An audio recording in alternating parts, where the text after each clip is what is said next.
જય શ્રી કૃષ્ણ મારા પ્યારા વ્યુઅર્સ. મારો મોબાઈલ નંબર છે 9987463722. મારી ચેનલને લાઈક, શેર, સબસ્ક્રાઈબ જરૂર કરજો. આજે હું તમારી માટે લઈને આવી છું સુંદર મજાનું ગોદ ભરાઈનું ગીત.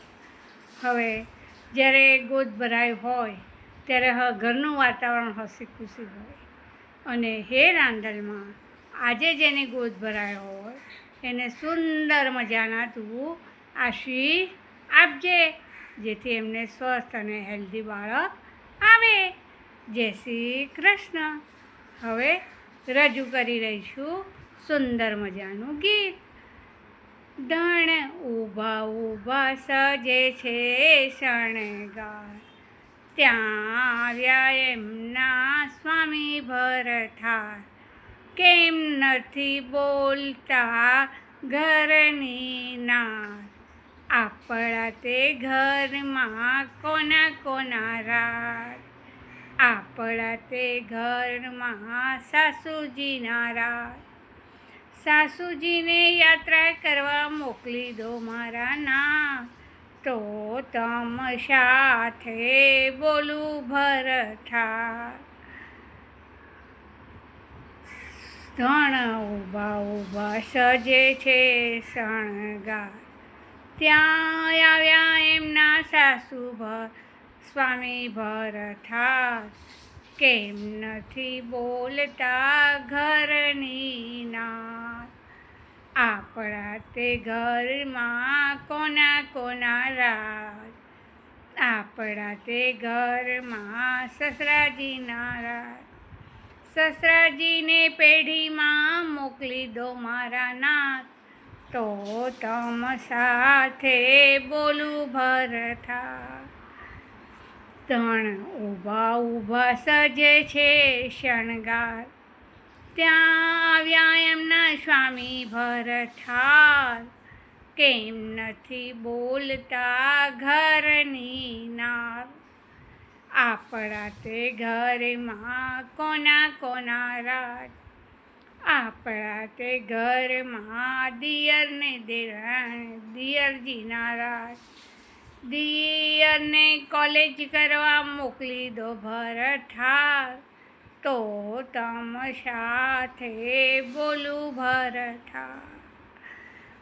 ધણ ઊભા ઊભા સજે છે શણગાર, કેમ નથી બોલતા ઘરની નાર. આપણા તે ઘરમાં કોના કોના રાજ. આપણા તે ઘરમાં નણંદીના રાજ. નણંદીને સાસરીએ વળાવી દો ભરથાર, તો તમ સાથે બોલું ભરથાર. જય શ્રી કૃષ્ણ. હવે આજ હું રજૂ કરી રહી હળદર.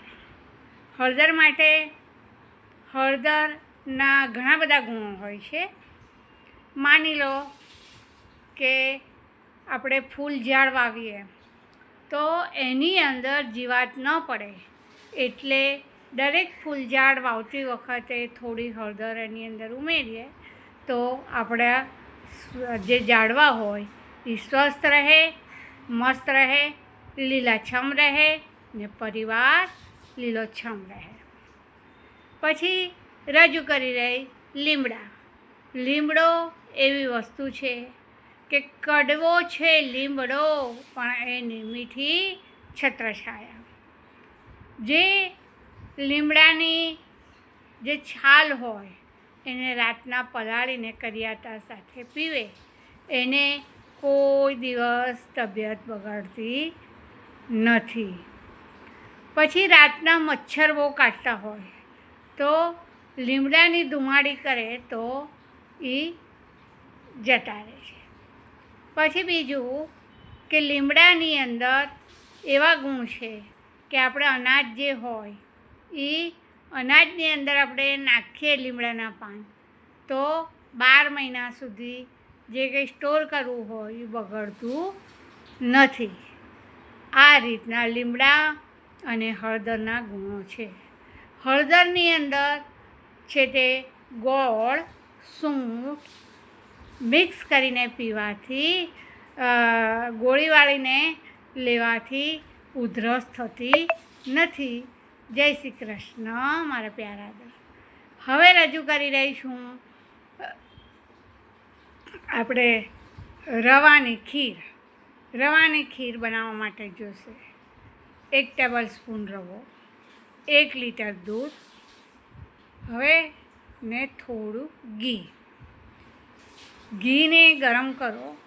પછી રવો છે તે એની અંદર સોતળો અને પિંક કલરનું થાય એટલે એની અંદર આપણે દૂધ કરો અને ઉભરો આવવા દો. બધું વ્યવસ્થિત થઈ જાય એમ લાગે એટલે એની અંદર ઇલાયચી, કેસર, કાજુ કિસમિસ, કાજુની કતરણ, બદામની કતરણ આ રીતના એ થાય. તો નમસ્તે દર્શક મિત્રો, પારા વ્યાલા મારો. જય શ્રી કૃષ્ણ.